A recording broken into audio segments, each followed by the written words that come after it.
안녕하십니까. 알파고기 기자와 긴급 진단 한번 찍어보겠습니다. 뭐가 그렇게 급해요? 푸틴 대통령이 터키 대통령을 이름까지 거론하면서 예. 직접 말하자면은 공격했다고 그래야 되나요? 진짜 푸틴 대통령이 터키의 에르도안 대통령을 향해서 IS가 석유 밀 수출에서 돈을 벌지 않느냐, 그게 테러 자금으로 쓰이는데 그거를 터키 대통령 에르도안의 아들 회사가 관리하고 있다, 폭로를 해버렸습니다.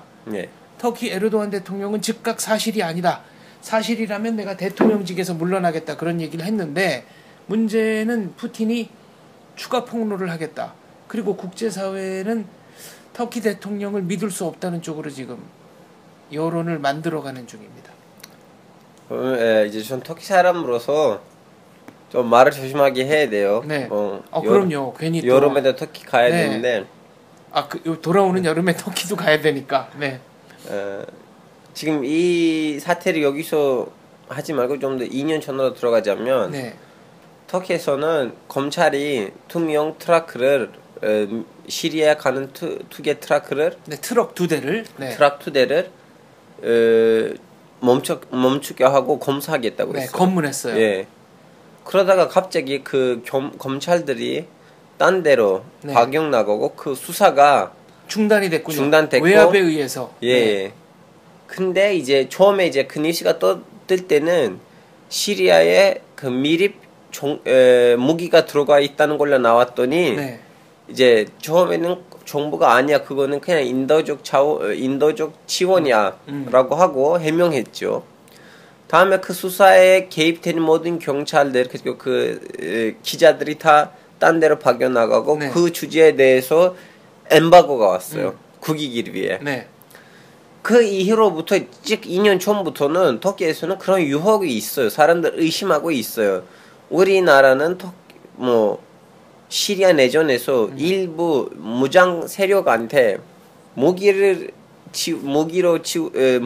지원하느냐, 무기를 판매하느냐, 이거 뭐냐라고 했는데, 정부도 사실은 통일된 소리를 내지 못했어요. 네.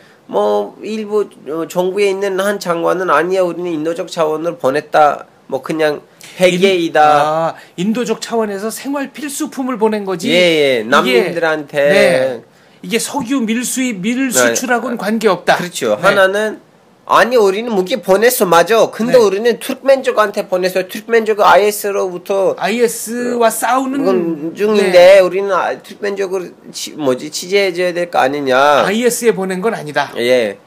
근데 갑자기 왜 IS 얘기 나오냐. 다들 이렇게 네. 의심하고, 2년 전부터는 의심이 있었고, 한 2주 전에도 무기 없다며, 봐봐 무기야라는 제목을 걸고 기자 하나가 그 트럭 안에 무기 있다는 것을 폭로했어요. 무기 사진을. 없다고 정부가 발표한 트럭을 가서 사진을 찍어보니까 그 안에 무기가 가득 차 그때 있더라. 찍은 사진들이 어디서 그 숨겨져 옛날에. 있었는데, 그 2년 전에 2년 전에 찍은 사진을 숨겨놓고 있다가 요번에 이제 폭로를 한 거네요. 근데 이제 국가 반역죄로 감옥 갔어요? 감옥 갔어요. 언론 자유가 그럼 침해된 거네요. 지금 이제 근데 정부 입장에는 우리는 엠바고 했던 이슈인데 너는 왜 거기에다가 기사를 쓰냐. 그리고 이거는 국가 반역죄도야. 너 자기네 나라를 남한테 신고하는 거 아니냐. 사실은 저도 지금 말을 조심하게 해야 돼요. 그럼요. 네. 하여튼 그래서 그 2명 기자 들어갔죠. 감옥에 2주 전에. 네. 그래서 2년 전부터는 다들 의심하고 있었어요. 도대체 무슨 일이 있냐. 그리고 IS 쪽으로 얘기하자면, IS는 지금 한 4년째 거기서 좀 이상한 짓들 하고 있잖아요. 솔직히 말하자면 인간이 할 수 없는 짓들 하고 있잖아요. 네. 그럼 이 단체가 어떻게 아직도 살고 있느냐, 살아나고 있느냐. 돈이 필요한 거 아니에요. 그렇게 그렇죠. 많은 사람을 한국에서도 가담했던 사람들이 있었는데, 그 사람들 적어도 $1,000를 한 달씩 받아요. 지금 몇만 명이 거기서 조직적으로 움직이고 있는데 돈이 얼마나 필요하겠어요. 월급 좀 받겠죠. 그렇죠. 무기대 필요하잖아요. 그럼 무기들 어디서 받아야 돼요. 이제 블랙 프라이데이 한다고 해서 미국에서도 조그마한 권총이 몇천 네. 달러인데 그 사람들이 뭐지 그 군인들이 쓰는 그렇죠. 기관총, 장총, 예, 예. 이런 거는 훨씬 뭐 비싸죠. 그리고 또 뭐지 그 자동차에다가 네, 걸고 탱크, 뭐, 예, 뭐, 예. 네.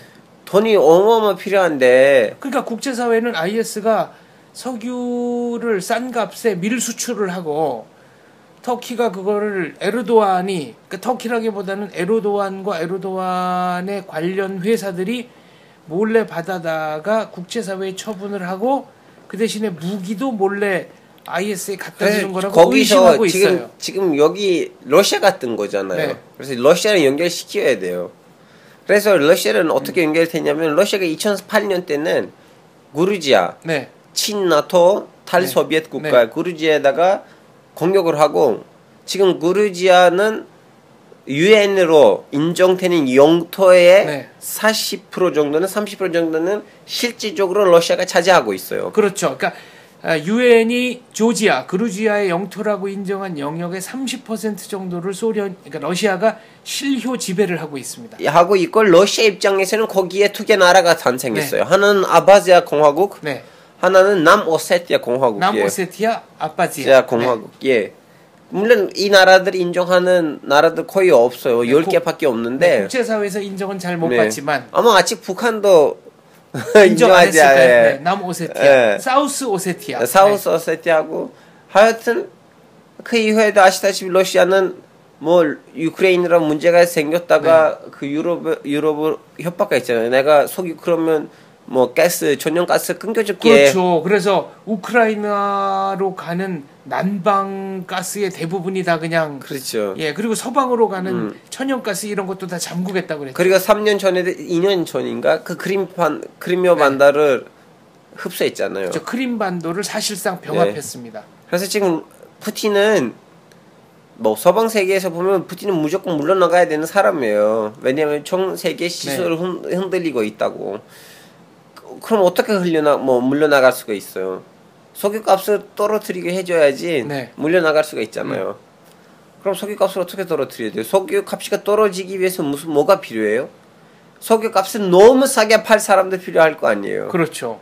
바로 IS예요. IS가 석유를 싸게 파니까 이게 러시아 경제. 러시아 경제 2년 전, 네. 2002년 전부터는 흔들리고 있어요. 왜냐하면 예전에 한 갈론이라고 해야 되나? 배럴, 원 배럴당. 네. 그거 원래 뭐 50달러, 60달러. 비쌀 때는 113달러까지 간 적도 있고. 그렇죠. 지금 중동에서는 시리아, 이라크에서는 한 20달러, 15달러로 팔리고 있어요.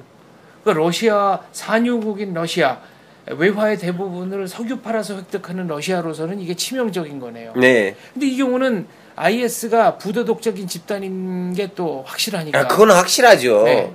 자, 지금 여기서 제기되는 건 뭐냐? 러시아도 알고 있었어요. 다들 거기서 무슨 일이 돌아다니는지 알고 있어요. 네.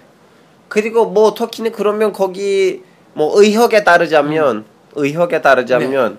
터키는 그럼 거기에 뭐 석유를 받나 그럼 누구한테 팔아요? 그렇죠. 그 의혹. 자, 터키 에르도안이 개인적으로 회사를 차려서 개인적으로 아니고 자기 설에 따르자면 사위 회사를 통해서. 자, 그럼 사위 회사를 통해서 IS의 석유를 싼 값에 받는다 칩시다. 그러면 사기만 해서는 뭐 별로 이익을 못 남기는 거고 팔아야 되는 거잖아요. 그렇죠. 어디다 파느냐 이 얘기죠. 자, 거기 이제 러시아에 폭로하는 정보에 따르자면 1차적으로 받은 나라가 이스라엘이에요.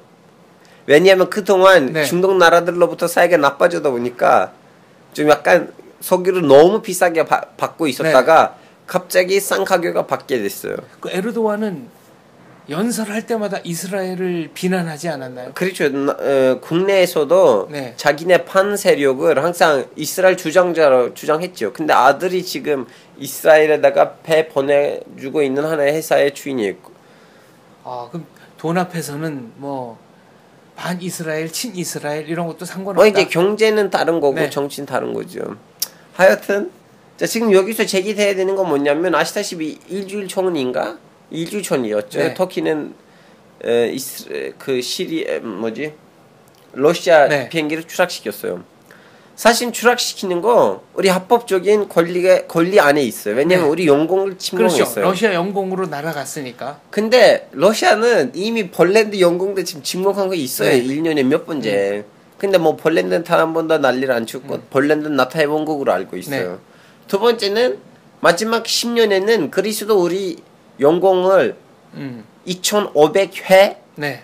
2,500차례 네. 우리 영공을 침공했고 그리고 그때도 우리는 뭐 그리스에다가 뭐라고 안 했고요. 그리고 러시아가 우리 영공을 침공하고 5분 만에 우리가 싼 거예요. 네. 좀 약간 주고받기 대화를 해봐야 되는데 그렇죠. 뭔가 급한 네. 것 같았어요. 에르도안 개인이 뭔가 비리를 감추기 위해서 쐈다 이런 이제 얘기인가요? 비리는 이제 저기서 제기되는 의혹 제 얘기 아니에요. 네. 제기되는 그러니까 의혹에 이미, 따르자면 이미 유럽 신문에 난 그 의혹에 따르자면 예. 그렇죠.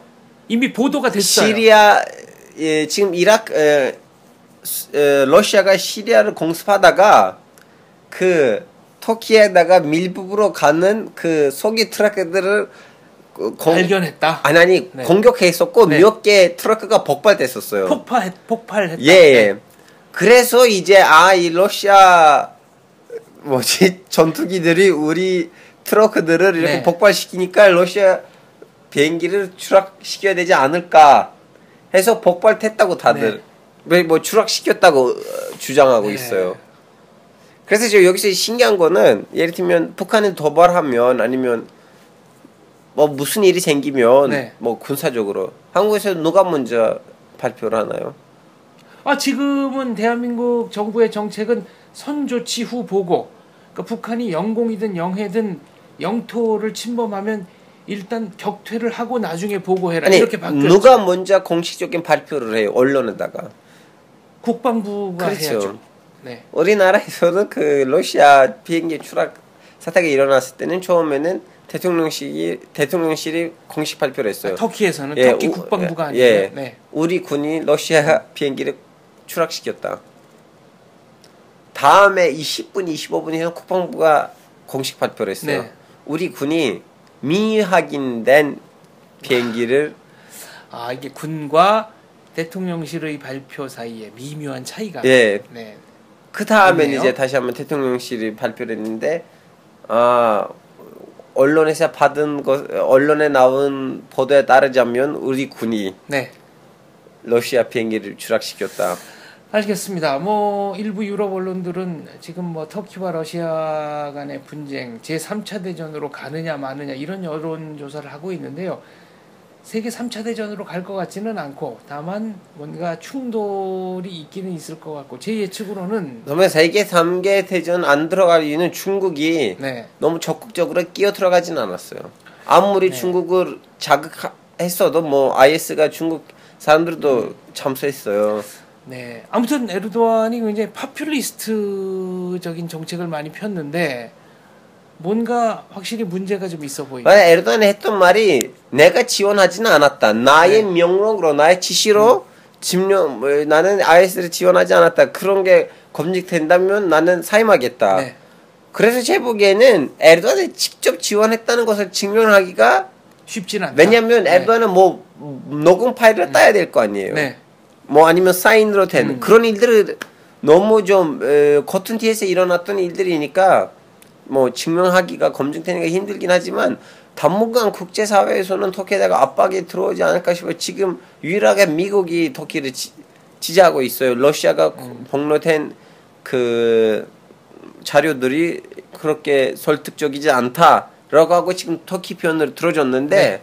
지금 뭐 유럽 언론을 보면 좀 약간 반 터키로 반 터키보다는 반 에르도안 반 에르도안으로 가고 있습니다. 왜냐면 러시아도 터키를 걸고 말을 하지 않아요. 그래서 에르도안이라고 항상 얘기를 예. 했어요. 푸틴 대통령도. 네. 그래서 러시아는 터키랑 싸우고 싶진 않아요. 네. 왜냐하면 우리는 러시아랑 너무나 그 무역 관계가 너무 밀집돼 있어요. 물론 같은 블록에 있지 않아도 쉽게 전쟁에 들어갈 수가 없어요. 러시아는 뭐 좀 점차적으로 그럼요. 들어가요. 갑자기 경제 제재가 들어간다고 해도 아직도 지금 무역이 돼 있고 그래서 푸틴도 터키보다는 좀 정치인들을 정치인들을 가지고 공격할 것 같아요. 터키보다는 에르도안이라는 예. 개인을 공격하는데 초점을 맞춘다는 얘기네요. 국제사회는 IS의 석유 밀수출 창구가 에르도안의 사위 그리고 아들이 소유한 회사고 그 그 석유를 판매하는 곳 중에 하나가 이스라엘이다라는 소문들이 많이 있었습니다. 언론에 이미 보도가 된 내용이죠. 그런데 내막을 살펴보니 또 러시아의 국내 사정도 얽혀 있고 이게 국제사회에서 벌어지는 일이라는 것은 역시 한 면만 보고 판단하기는 그렇죠. 쉽지 않은 것 같아요. 아니, 러시아 국민에 전쟁하고 싶진 않아요. 왜냐면 네. 러시아 사람들이 뭐 5월 되면 6월 되면 따뜻한 바다에서 네. 수영해야 되는데. 알겠습니다. 자, 아무튼 알파고 기자가 여기 나와 있기는 하지만 에르도안에 대한 지지도가 터키에서 빠르게 떨어지고 있는 것만큼은 분명한 사실 같습니다. 선배님, 제 보기에는 아직 떨어지진 않았어요. 왜냐면 저는 터키 있는 국내 언론도 보고 있는데요. 네. 아직도 뭐라고 해요, 사람들이 와, 푸틴 그런 거짓말 어디서 하는 거냐, 너 명예도 없느냐, 그렇군요. 네. 너 어떻게 우리 대통령님의 이런 근거 없는 뭐지 그 거짓말 하느냐, 누가 보자니 너는 거짓말인지 국제적으로 검증될 거야. 알겠습니다. 누가 옳은지 빨리 밝혀졌으면 좋겠습니다. 그렇죠. 네. 지금 빨리 밝혀줬으면, 저는 진짜 터키는 IS한테 지원했다는 것이 국제적으로 뭐 인정됐다는 것을 상상만으로도 너무 국제적 두려워요. 수치다. 예. 아, 저는 상상만으로도 너무 두려워요. 알겠습니다. 그 두려움이 현실이 되지 않기를 바랍니다. 네, 감사합니다.